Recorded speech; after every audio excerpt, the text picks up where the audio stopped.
കല്ലറകളൊക്കെ ഭയങ്കര ഇഷ്ടമുള്ള ആളാണ്. കല്ലറ വെച്ച് കഴിഞ്ഞാൽ പുരാതന കല്ലറ കിടക്കല്ലേ. ഞാൻ പോയ കുറേ കല്ലറകളൊക്കെ ഉണ്ട്.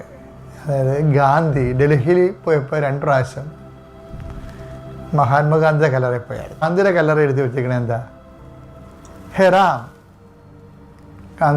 മഹാത്മാഗാന്ധി വെടികൊള്ളുന്ന സമയത്ത് പറയണം, ഓ ദൈവമേ, ഹേ റാം, ഓ ദൈവമേ എന്നാണ് എഴുതിയിരിക്കണേ. ശിവൻ്റെ കല്ലറയിൽ പോകുമ്പോൾ അപ്പം എഴുതി വെച്ചിരിക്കുന്നതെല്ലാം എന്താണ്? He's not here, he's risen. ഭയങ്കര വ്യത്യാസമാണ് അത്. അവനിവിടെ ഇല്ല, അവൻ ഉയർത്തെഴുന്നേറ്റ് വന്ന്. അപ്പം അതാണ് ഈശോയുടെ മരണവും ഉത്ഥാനവും മറ്റു മനുഷ്യരുടെ മരണവും തമ്മിലുള്ള വ്യത്യാസം. അതായത് ഈ ക്രൈസ്തവ സഭ തന്നെ നിലനിൽക്കുന്നത് കർത്താവിൻ്റെ മരണത്തിലല്ല, പിന്നെന്താണ് വിശ്വസിക്കണത്?